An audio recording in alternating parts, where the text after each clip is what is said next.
Mayotte, première étape d'un voyage de 5 jours du président dans l'océan Indien. Il se rendra ce soir à La Réunion, frappé par le chikungunya qui a tué 6 habitants depuis le début de l'année. 10% de la population de l'île est confrontée à l'épidémie qui a de lourdes conséquences sur l'économie, Charles Lhuillier.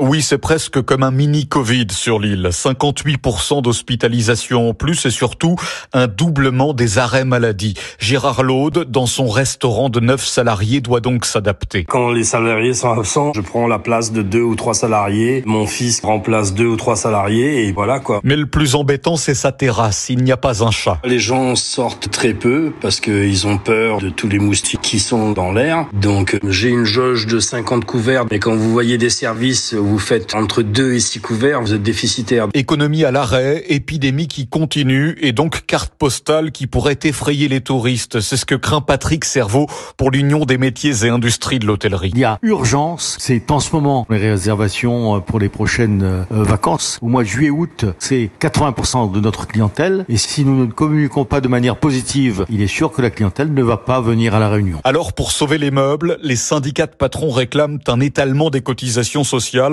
Cela fera partie des demandes soumises à Emmanuel Macron. Après la Réunion, Emmanuel Macron doit se rendre ensuite à Madagascar et à l'île Maurice.